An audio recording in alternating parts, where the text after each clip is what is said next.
Hello everybody, and welcome to Ancient Architects. Please subscribe to the channel for regular content on ancient architecture, as well as all of the latest news from the world of archaeology. You've probably all seen the news this week that the 6-tonne altar stone of Stonehenge actually came from northern Scotland, not from the Marlborough Downs like the enormous sarsen stones, and not from Wales like the smaller bluestones. Yes, this stone at the heart of Stonehenge came from 500 miles away, from the very north of Great Britain. Geological fingerprinting shows it came from the Arcadian Basin, somewhere between Inverness and the Orkney Islands, a shock for the experts working on the project. For a long time the stone was thought to have come from Wales, but by studying the crystals inside the rock, including the trace amounts of radioactive uranium inside the crystals, the scientists could establish the age of the rock, and also the very specific rock type. It has a unique signature, and with 95% certainty, it matched rocks found in the northeast of Scotland. It has a distinct chemical fingerprint, matching rocks in the Arcadian Basin. So, we know where the rock came from, but archaeologists don't know the specific date it was placed at Stonehenge, although it's thought to be related to the second phase of construction, sometime between 2620 and 2480 BC. So, what do we do with this information? Well, as Dr. Robert Ixer said when talking to the media, quote, "The work prompts two important questions. Why and exactly how was the altar stone transported from the very north of Scotland, a distance of more than 700 kilometres to Stonehenge?" End quote. This is now the big question, because whilst archaeologists and also the media are publishing possible route maps taken by Neolithic people as they drag this 6-tonne boulder for 500 miles, I can't help but think that this idea makes little sense.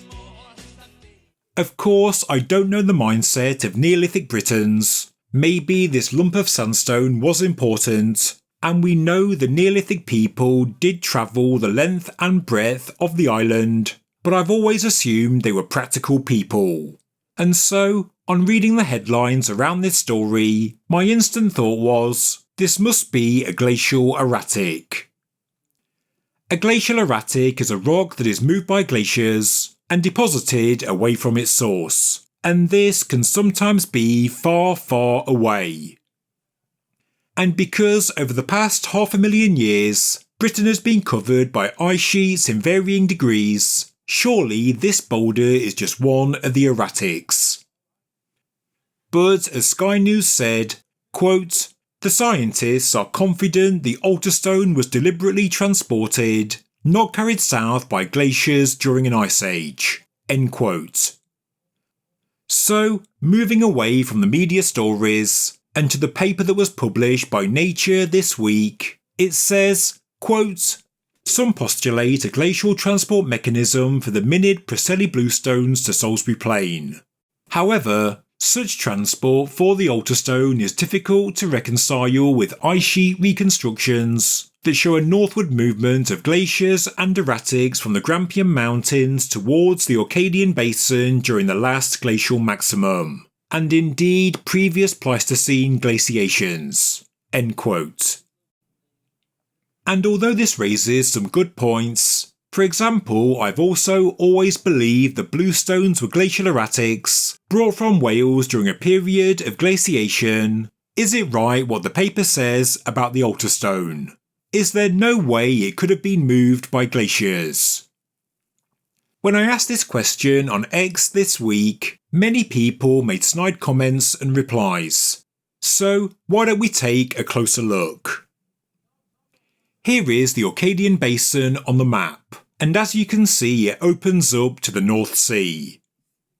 In 2020 a paper was published that mapped glacial erratics in northeastern England, looking at their rock types and their origins, and this was the resulting ice flow pathways diagram.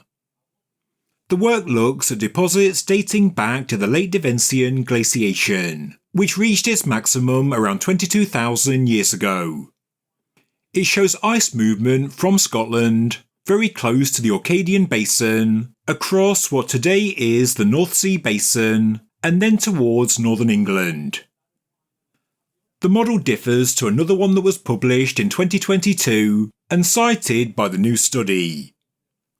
I don't know the data used for this model, but it shows that ice flowed northwards from here, but the study on glacial erratics from 2020 certainly shows the ice moving south from at least here. So, there looks to be professional disagreement over the modelling of ice movement off the east coast of Scotland 22,000 years ago. But even if the 2020 study is correct, the ice did not reach as far south as the location of Stonehenge, but it does suggest it could be possible that a piece of stone from northeastern Scotland could well have reached northern and eastern England and maybe as far south as the Wash. Glacial erratics from Scotland have been found in North Devon, central England and also in the east near Colchester, and according to some models, there was a time when glaciation did reach as far south as Stonehenge. This diagram was published by geographer, Ice Age expert and author of the Bluestone Enigma Brian John.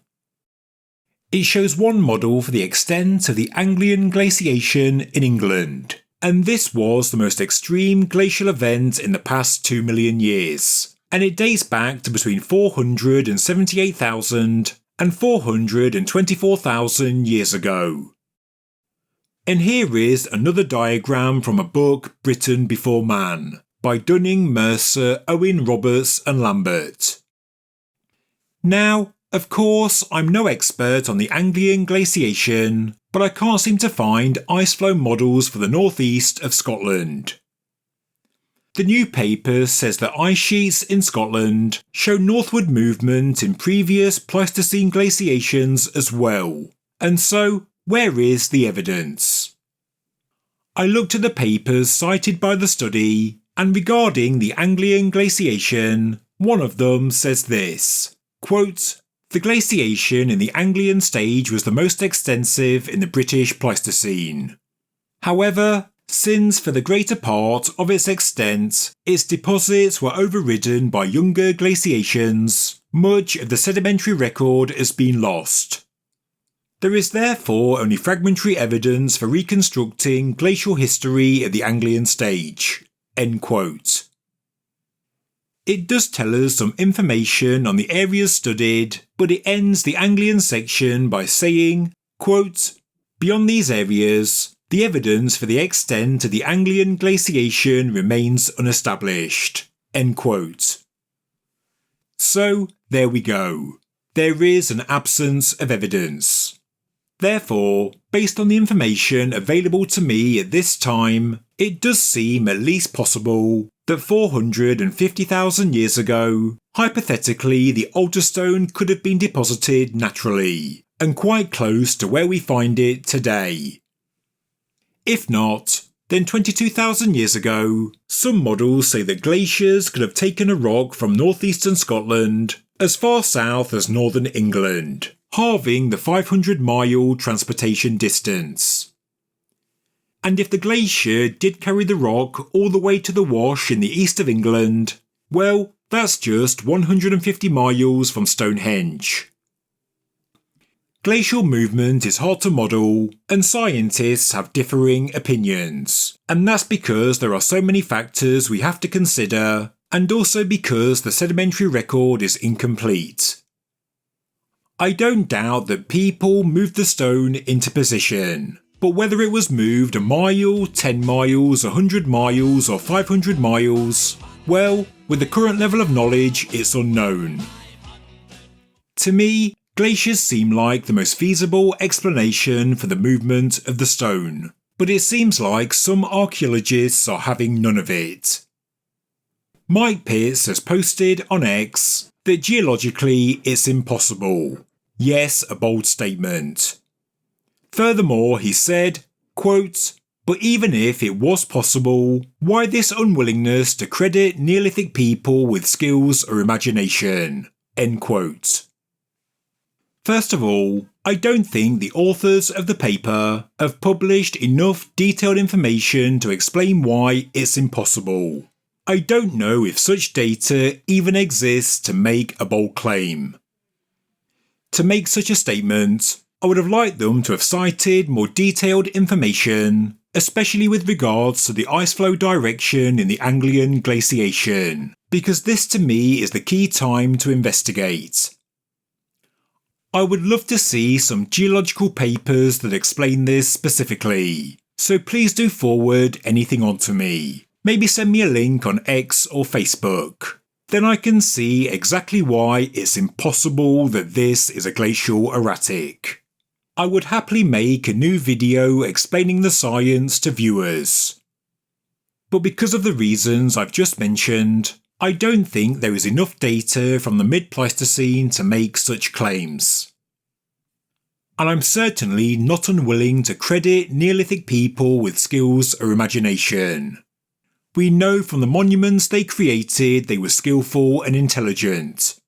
Stonehenge, Avebury, the Ring of Brodgar, Thornbury Henges, Skara Brae and so on are all incredible structures. I have nothing but respect for our Neolithic ancestors. But I also see the Neolithic people as practical, and moving a 6-ton block this far just seems somewhat unrealistic. Wishful thinking, and that's just my opinion. I'd probably think more of the ancient Britons if they decided against such a crazy idea. And I'm not being argumentative. For what it's worth, I just wanted to offer my own opinion on the new study, because I'm interested in both geology and archaeology. I've got a master's degree in geology, and well, I run this channel. It's great the altar stone has been identified as a piece of what geologists call Old Red Sandstone that dates back to around 400 million years ago, long before the first dinosaur walked the earth, and it's great we know its source in northern Scotland.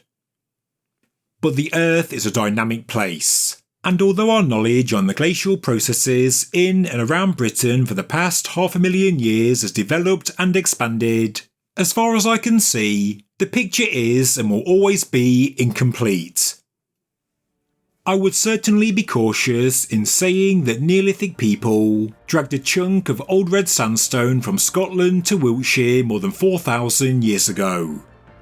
As far as I can see, it is an unprovable hypothesis, and not even the proclaimers would walk 500 miles pulling a 6-ton chunk of stone.